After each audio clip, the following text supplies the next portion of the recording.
So I finally got my hands on a PlayDate and it's pretty interesting.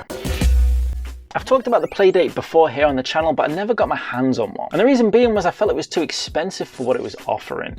It looked like a really interesting, very niche device, but at the price tag, it just didn't appeal to me enough to want to be able to fork out and enjoy those game experiences. Things that deterred me were the limited game library and also the screen not being backlit. Now I know a lot of people say that adds to the charm of the device, and I do agree in some respects. And I also realize it's a completely different experience than playing on something like the original DMG Game Boy.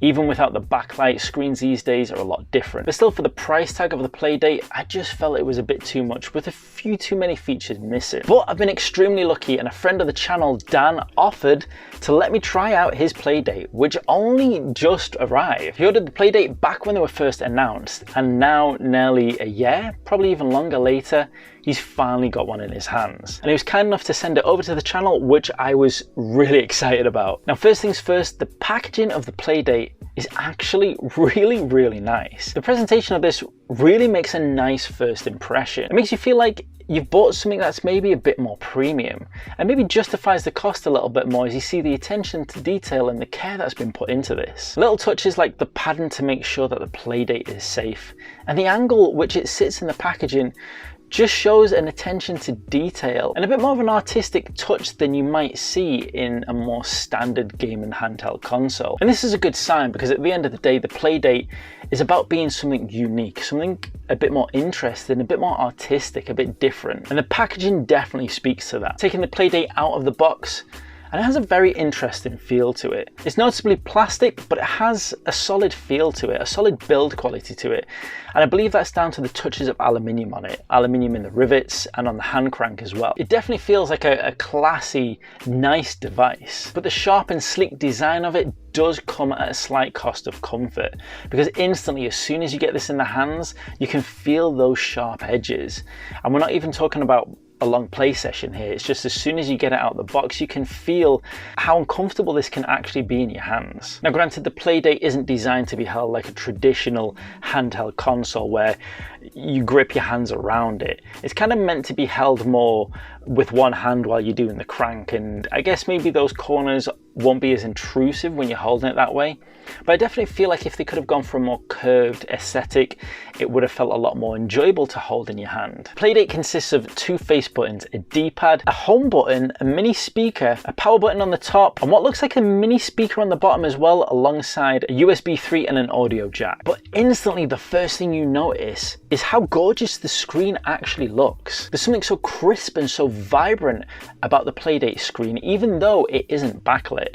And I can finally start to see, now that I've got it in my hands, what people were saying about in terms of the quality of the screen and how well designed it is to be played, granted, in lit areas. Whereas the original Game Boy DMG, for example, where even during daytime, sometimes you had to hold the console at strange and odd angles just to be able to see what was going on. The PlayDate doesn't have that issue. It's got a wonderful, almost reflective quality to the screen that really makes it pop, really makes the black and white stand out. And it doesn't give you that feeling at all that you're struggling to find a good angle. As long as you have some form of light, you're going to see the screen no problem. And I was really impressed by this. What I also loved as well was the feel of the crank.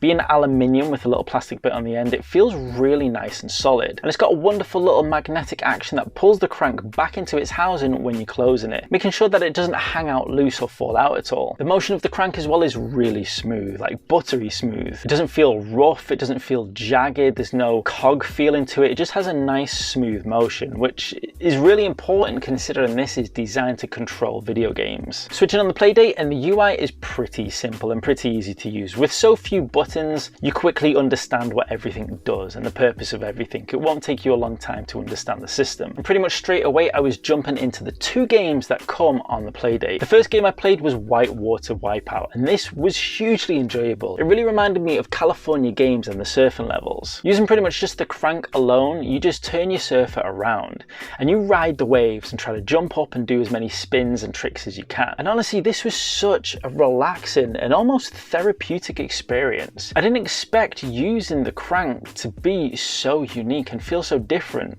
It gave such a nice analog feeling to the control of the character. And this is where I really started to see the uniqueness in how the PlayDate can shine compared to other handheld consoles. Whitewater Wipeout is a very simple game, but that's exactly what you need with a console like this. And I was quickly finding that the PlayDate was perfect just to pick up anytime I had a spare minute or two, or even if I needed to just relax after a stressful meeting or a stressful task at work. It was perfect to just get the PlayDate and just casually relax, play such a simple and, as I said, almost therapeutic gaming experience. Now, Whitewater Wipeout isn't a complex or overly difficult game to play, but it's just got that nice casual feeling of wanting to have another go. And it's also the type of experience being on the PlayDate that you want to show other people. Straight away I was showing my wife, like, check this out, like, look how cool this is, how unique this is. I've never played a game like this and never used a system like this.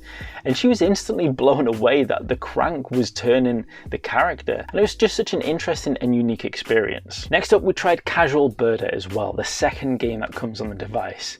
And again, this was another really relaxed and interesting game experience. It was quite a unique idea which reminded me a little bit of playing Pokemon, in the idea of trying to find creatures. In Casual Birder, you're looking for birds and trying to snap pictures of them. But what I really liked about this was that it had a little bit of a storyline to it as well that made it feel a little bit more RPG-like. Once again, using the buttons and the crank on the PlayDate to great effect. And once again, creating yet another very relaxing and casual game experience that was perfect to just unwind and take your mind off things. And this is where the PlayDate really started to grow on me and honestly really started to impress me. With the PlayDate, I think Panic have created something really unique and really impressive. A new way to experience video games, and also a step back to that more simplistic golden time of playing games on an original Game Boy, where games were much more simple, much more easier to just switch on and have a quick go.